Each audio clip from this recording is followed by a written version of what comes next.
দীর্ঘদিন ধরে আমাদের যে বিএলওদের ওপর অমানবিক চাপ দিয়ে এসআইআর প্রক্রিয়াকে সম্পন্ন করাচ্ছে এসিআই, সেই জন্য অগণিত বিএলও এবং হেয়ারিংয়ে শুনানির জন্য প্রচুর সাধারণ মানুষ আত্মহত্যা করতে বাধ্য হচ্ছেন। অনেক মানুষ হৃদরোগে মারা গেছেন। প্রচুর বিএলও করছেন এই এসআইআর অমানবিক এসআইআর চাপের জন্য। দীর্ঘদিন ধরে এটা চলে আসছে।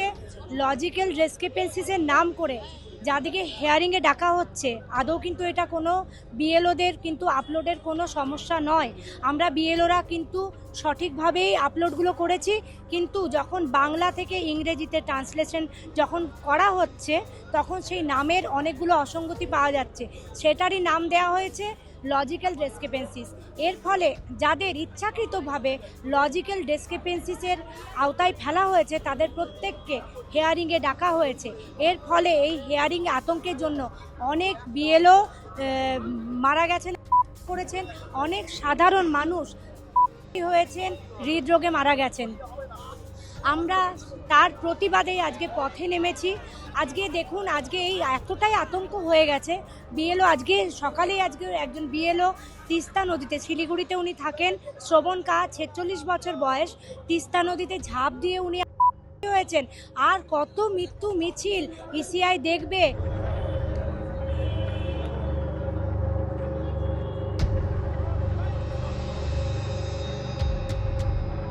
আমরা যখন এখানে প্রোটেস্ট করতে যাচ্ছি, আমি টপকাতে গেছি, আমাকে 15 থেকে 20 জন পুলিশ আমাকে ধাক্কা দিয়ে ওপর থেকে ফেলে দিয়েছে।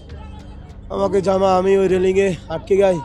আমার রেলিংয়ে আটকে থাকা অবস্থায় আমাকে ওখান থেকে ধাক্কা মেরে ফেলে দিয়েছে। আমাকে নামাতে পারতো, আমাকে ধাক্কা দিয়ে ফেলে দিয়ে আমার জামা কাপড় আমাকে আমার নগ্নতা করে দিয়েছে। আমি এই ধিক্কার জানাই।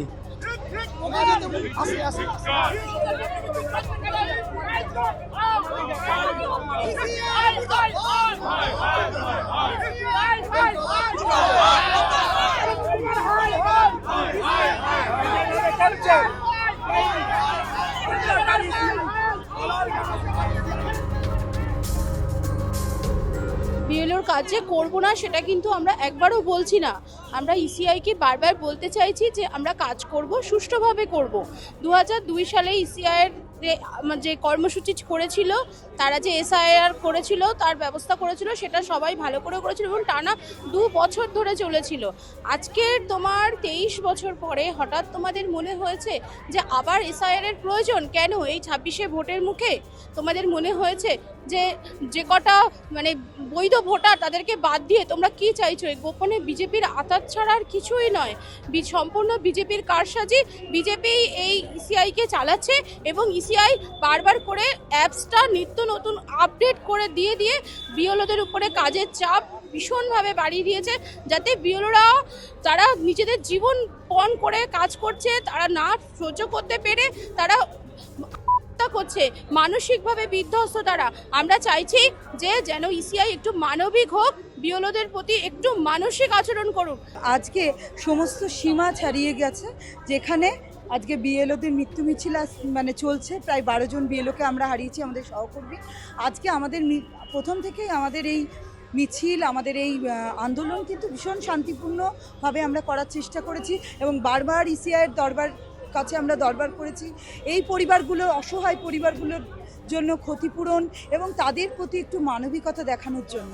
কিন্তু আজকে সমাজ গড়ার কারিগর যে শিক্ষক, এর ওপরে সবথেকে বেশি লজ্জাজনক ঘটনা তার গায়ে হাত তোলা।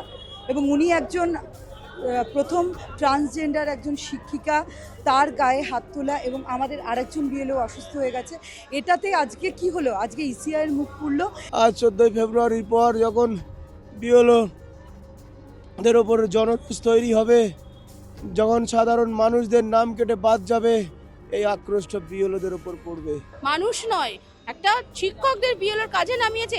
আজকের ক্লাসরুম টিচার নেই, আজকের মাধ্যমিক পরীক্ষা সামনে, উচ্চ মাধ্যমিক পরীক্ষা, টিচাররা নেই। তারা যদি স্কুলে না যায়, বাচ্চাদের যদি পাঠদান না করে সিলেবাস শেষ করবে কি করে?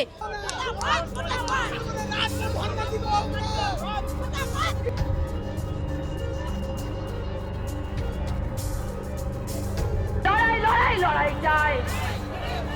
এই মনোজাগরণ হায় হায়, এই মনোজাগরণ হায় হায়।